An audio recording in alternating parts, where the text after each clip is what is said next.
Welcome to the Lifted Lifestyle Podcast. This is a call to action to live above limitations that try to disrupt your peace, steal your joy, and limit your access to your best life.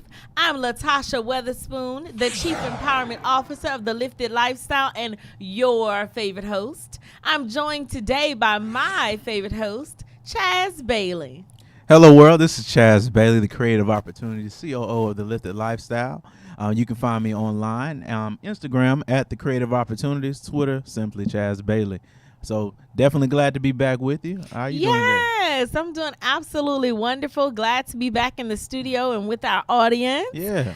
So, of course, you know, we start all of our shows off with a moment of gratitude, as gratitude is the gateway to abundance. So, Mr. Bailey, what are you grateful for today? I'm grateful for the season change. Now we're in fall, and that allows your clock to fall back. So we were able to get an extra hour of sleep, extra hour to do whatever you wanted to do before Monday started.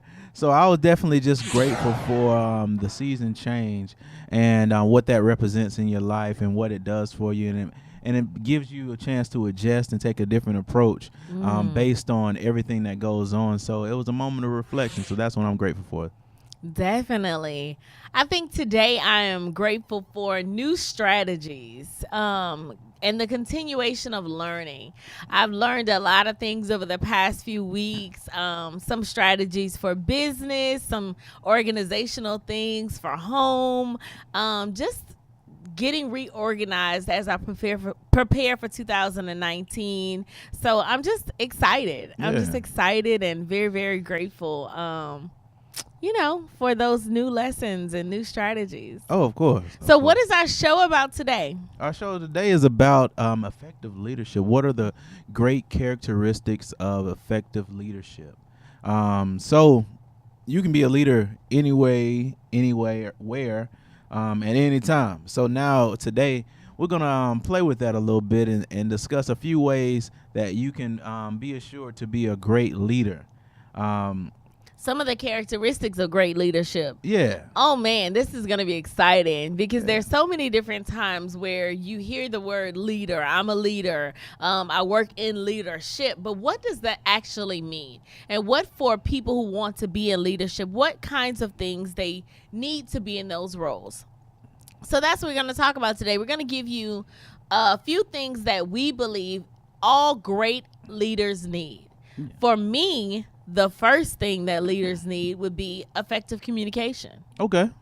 Yeah. I think that is something that people take for granted is the art and science of communication and how communication can really be a make or break issue in organizations, on teams, and just for leaders in general. If you cannot effectively communicate for your team with your listener in mind, then you don't get your point across. Yeah, that's true. And I think that's something that often happens is people communicate for themselves. They communicate in the way that they know how, but not necessarily for their communication partner or for their team. Great leaders, I think, are the people who can get their point across effectively without minimizing the person that they're talking to. No, I agree 100%. You have to understand who your audience is. You have to understand what you're trying to communicate and how it will be received, because I know what I mean, but do you? So that's a question that you have to ask. Like, I know what I mean. Will they? Who am I speaking to? Am I speaking to upper management? Am I speaking to medical workers who understand certain jargon? Because when we go through life, we go through our different phases of school, our professional lives. One thing we learn acronyms, and some acronyms mean something to someone that doesn't mean anything at all to another. So something so simple we have to remember. So in terms of effective communication, my point is right there with yours, is just make sure you understand your audience and how they will receive it. And something that I used to hear all the time, you want to put it where the goats can get it, meaning you want to put it at that valley. You want to put it on the ground where I can reach down and grab that piece of information easily and readily apply it to my life to move on. So if in terms of a team, whatever strategy, whatever goal we have, I understand what we're trying to do, how we're trying to do it, and when we're trying to get it done. And understanding that means, okay, now I have initiative to take a place on myself and not confusion. So I think that's the number one thing in terms of effective communication that relates to me. And I think that if you have not make clear your expectations with effective communication, you can't then hold your team to a standard. You have to be effective in communicating what you want. And I am a proponent for even over communicating. Be thorough in your communication with your team, because there are a lot of things that get left out in translation. When one person goes to talk to the next person and everyone has their own perception on what you mean as a leader, I think the best leaders, the most effective leaders, are those that are thorough up front. So you answer the questions going in so that your team may have questions, but you've already kind of laid the foundation for those questions. So then you're just unpacking individual perceptions as opposed to just putting a general statement out there and leaving each person to their own, devices and assuming what you meant. I think creating clear and concise communication takes out that ability for assumption. I mean, that the opportunity for assumptions. Yeah. No, I agree. And so now you may be asking, how do you do that? How do I become an effective communicator? It's kind of going back to what we just said. Understanding your audience. So if I know what I'm going to give off, understand how it will be received, and then tell myself that. Or record yourself saying it and see that if you understand everything you want to come out of that from what you heard yourself say. Taking those little tasks like that can put you on the way to being an effective communicator.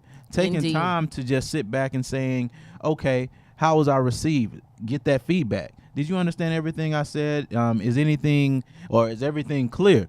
And that's a key to being a great leader as well, being able to have that feedback in terms of communication. And then open up the floor for questions. Do you have any questions? Was I not clear? Did I create a safe environment for people to communicate effectively back to me?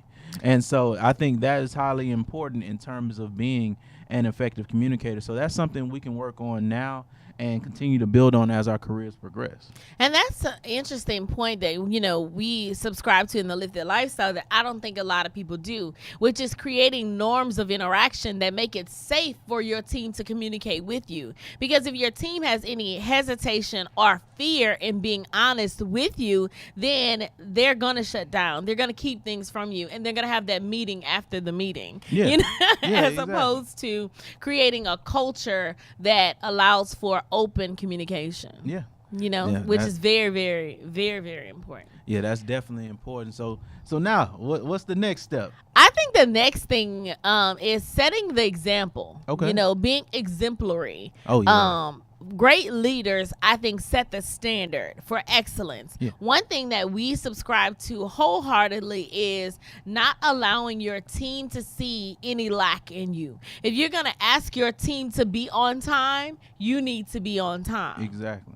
If you're going to ask your team to work hard, you have to be prepared to come early and stay late. Yeah. I think that setting the example for the characteristics that you want to see in your team, your organization, or just in people that follow you, you need to show them that. It goes back to, I hear people used to say, for children don't do what you say, they do what you do. But I think that your teams are the same way. Teams don't do what you say, they do what you do. You can spend hours putting together policies and procedures, manuals, but the culture starts with the leadership. Yeah. No, you're exactly right. And it goes to the saying, as we've heard through history, Mahatma Gandhi, be the change you want to see. So if you have a goal you want to reach, be the proponents of that goal you want this team to help you achieve. Because when they look at you, they want to be inspired and not regress from a point where they already are. So that is definitely important. You have to set the standard by being the example. Who do I look to if I'm an entry level employee and I need assistance with what I'm going through? But also to take a break from this, to be a leader, you necessarily do not have to be in management.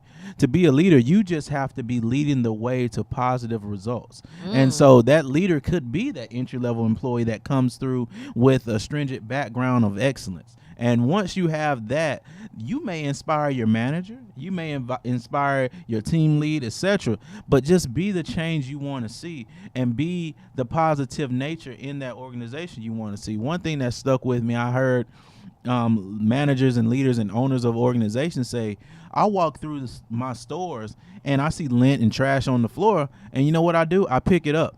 I don't walk over and designate somebody else to do it, because if you see a need, you handle a need.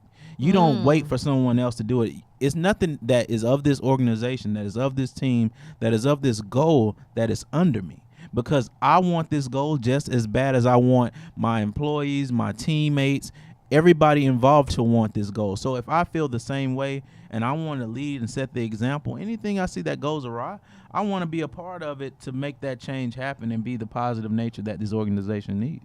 And you know, that is very, very important, is having team members that have that kind of buy-in. And I think that kind of buy-in starts by your example as a leader. And leaders do evolve at different levels. Yeah. You know, they do show up and show themselves at different levels. Exactly. One of the things that was important to me, even when we were talking about our assistants, is having people who approached our business with the same kind of passion that we do. Yeah. You know, excellence is the standard at the Lifted Lifestyle. We do a lot of training, so we need people on our team who subscribe to that kind of scholarly and excellence minded vision for themselves, as well as coming to our company. Yeah. You know? Yeah, and that's the environment that we create and we want others to create in their organizations.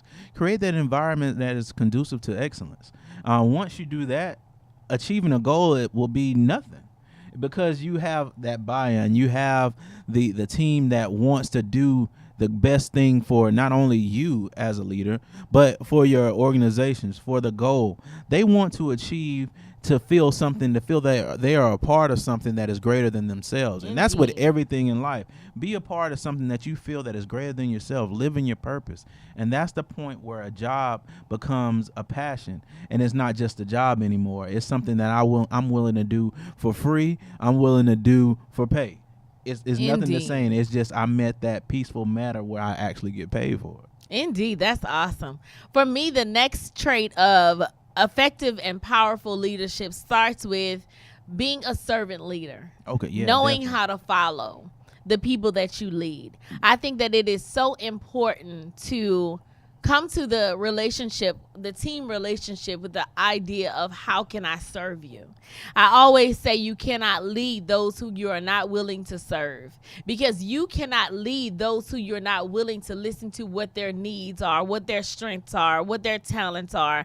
You are not able to effectively guide them if you don't know who they are at their core. Exactly. And knowing who they are at their core starts with your perspective and how can I help you? How can I make you better? You know, the one thing that Lorraine will tell you is when she came to the Lifted Lifestyle, she was like, okay, well, what can I do? And I was like, nope. What can we do for you? What do you want to gain by being our assistant? Because, yeah, you came here to work for us, but if we do not leave your life in a better state than you were in when you came to work for us, then we've done you a disservice. Exactly.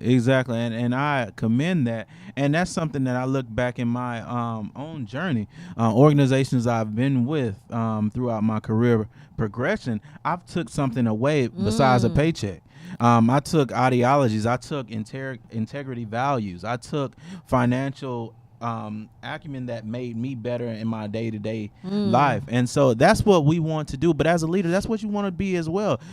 How can you lead and you don't know how to follow? You have to be able to take direction, because sometimes your idea may not be the brightest. And sometimes you have to understand other priorities may supersede yours, and that's when you become a servant rather than the selfish dictator.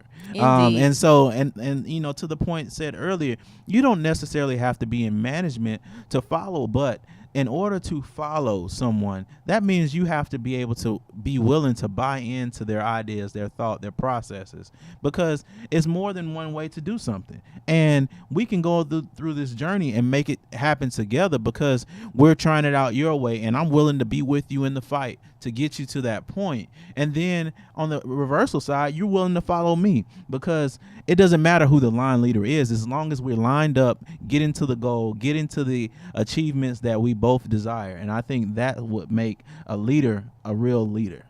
And in preparing for this show, I read a Steve Jobs quote that said, "It doesn't make sense to hire smart people and tell them what to do. At Apple, we hire smart people so they can tell us what to do."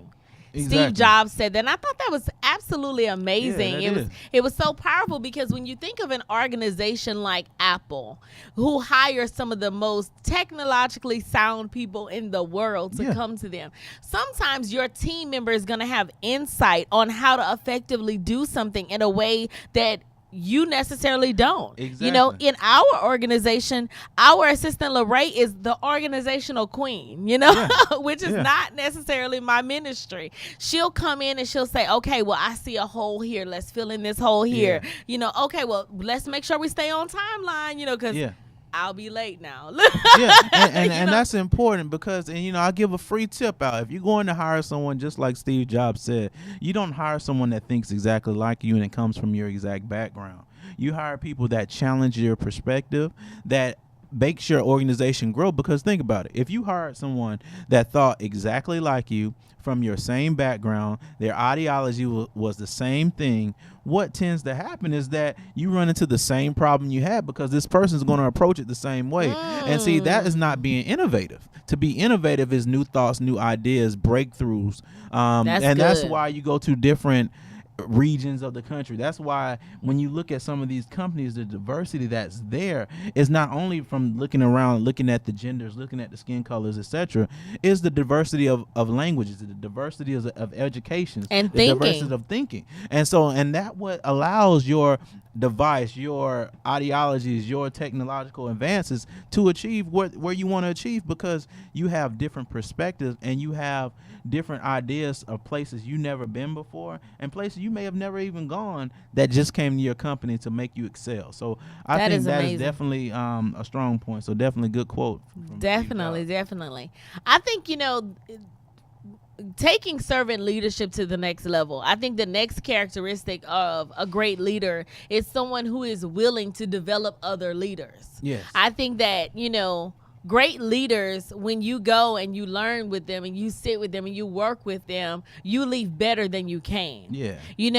A lot of times you see people who want to hire people who they can keep at a lower level than themselves. But that comes from a place of insecurity. Exactly. I think that if you are a great leader, your job is to make your team as good or better than you.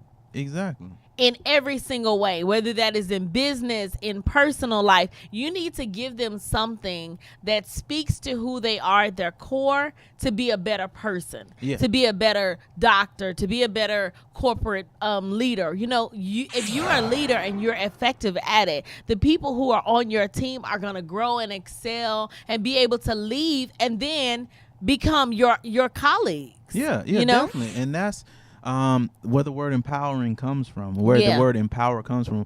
What type of power are you giving off to other people that follow you as a leader?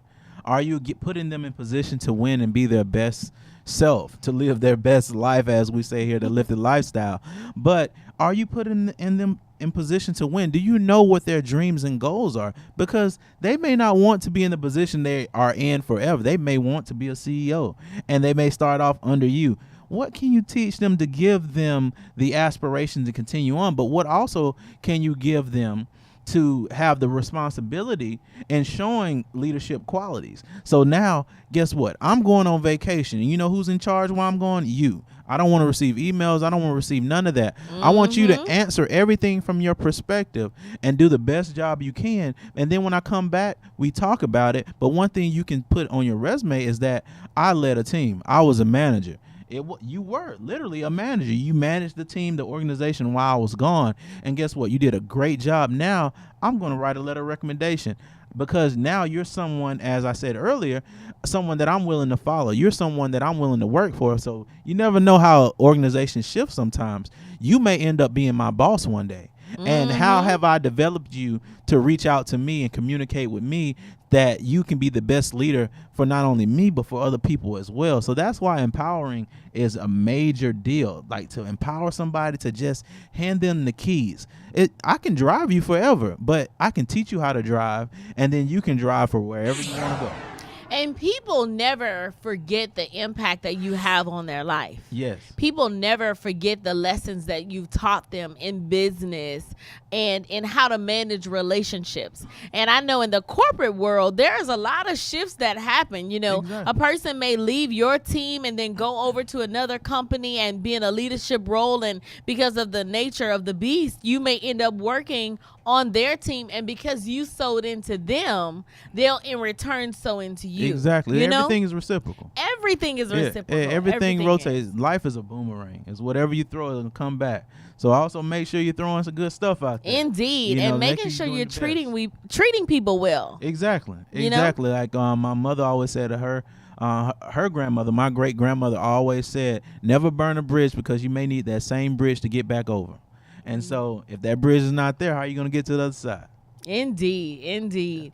You know, and I think the next characteristics of great leaders is accountability. Yes. I think that there are some people who only want to be surrounded by people who are going to tell them how great they are, who are going to cheer them on. But sometimes instead of a cheerleader, you need someone who's going to call you to the carpet and say, hey, this could have been better in this way. Yeah. You know, I don't want just people who are going to tell me how great I am around me, because that stifles your growth. Yeah, exactly. If you don't ever have anybody who's willing to hold up the mirror and say, hey, you need to do X, Y, and Z in order to get here or to do this better, how are you ever going to grow as a leader? You know? Yeah. So you have to be willing to receive that information and be accountable to the people that follow you with your leadership. You know, you have to be accountable to evolving as a leader.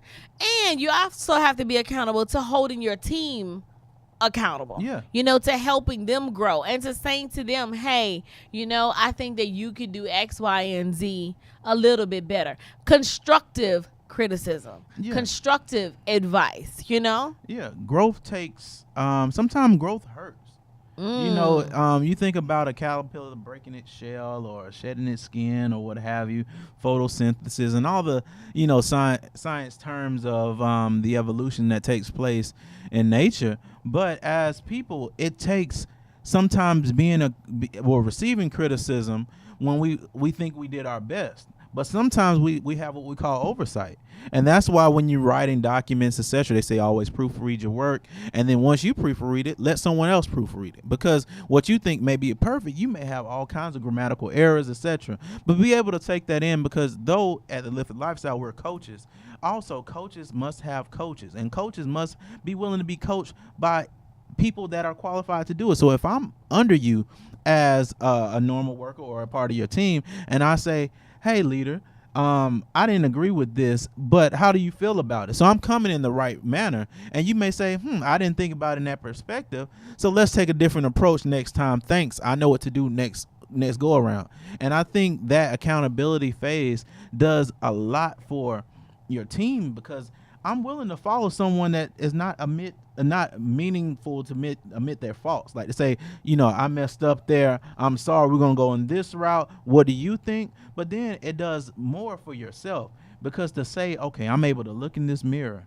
Also, after I receive the criticism from others, I can say, yeah, they were justified. But now in a positive light, I'm going to say, I'm going to make these positive changes, and then I'm going to get their input, because we're moving on together. And, you know, it is a very vulnerable place to put yourself in a place to receive feedback, to put yourself in a place to be held accountable. But vulnerability is one of the cornerstones to leadership. You cannot be a great and effective leader if you are not willing to unfold and put your ego aside and say, how can I grow? How can I be better? Exactly. So we discussed 5 areas to be a great leader, we started off with what? Effective communication. Yes. So learn how to be a better communicator by receiving feedback, by understanding your audience. Next, we moved into being exemplary, setting the example, being the standard, setting the bar, being who others can look to understand what to do and how to do it. And then after that, we were sliding over to, what was it? It was knowing how to follow, Yeah, being a servant leader. So once you're being a servant leader, am I willing to follow? Am I grooming someone behind me that I'm willing to work for? And in the industry, definitely that's something that really matters.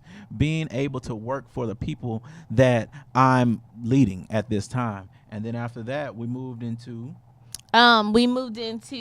empowering great leaders. Empowering is a key aspect. Being willing to hand those keys over.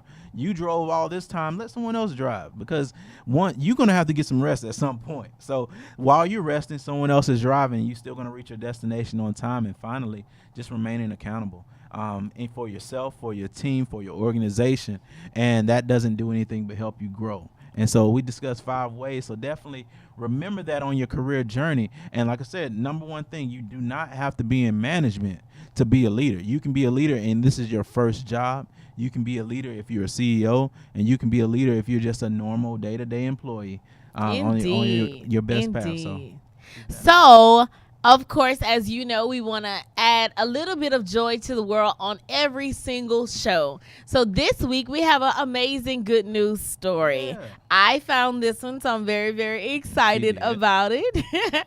And this one is about leadership in surgery. So in today's story, there was a surgeon who was going to do brain surgery on a little boy. The little boy always carried with him a teddy bear, especially when he was in pain. Just as the surgeon was putting him under for sedation, he asked the surgeon if he could please do surgery on his teddy bear too, because the bear had a big rip down its side. So the surgeon had his nurses put together a little surgical table for the bear, and he stitched up the bear in a way that he was like having surgery too. So when the little boy came out of surgery, he got to see the pictures of his bear having surgery as well. I think that is leadership. That's leadership at its finest. At its finest. Because you took a situation where a young child may have been scared, may have been in pain, and took something that he loved dearly and showed that I don't only care for you, I care for everything that's a part of you. And as a leader, that's something we have to do. And then as this surgeon did that, under that surgeon, he has nurses. That nursing staff seen what he did. Set the standard. Set the standard. But then he may have had someone in their residency that's looking on and saying, you know what, I'm going to be a surgeon in 4 or 5 years, and I want to do this too. Then you may have some people that just clean up around there. So you say, you know what, I'm going to do it. It is a domino effect. So leadership is a domino effect. Whatever you do, wherever you are, you can lead someone to live a better life by doing great deeds. So that's an awesome story. And even the smallest of acts add to your credibility as a leader. I thought that was absolutely amazing. So a few announcements. Of course, you know that we are in the Black Girl Excellence season as we approach the 2019 Black Girl Excellence Awards season. Well, today we have big news. The tickets are officially on sale. Yes, they are. On theliftedlifestyle.com. So go ahead and buy your tickets to the 2019 Black Girl Excellence Awards. We will be in Baton Rouge, Louisiana on February the 9th. Yes. We will be in Montgomery, Alabama on January 26, 2019.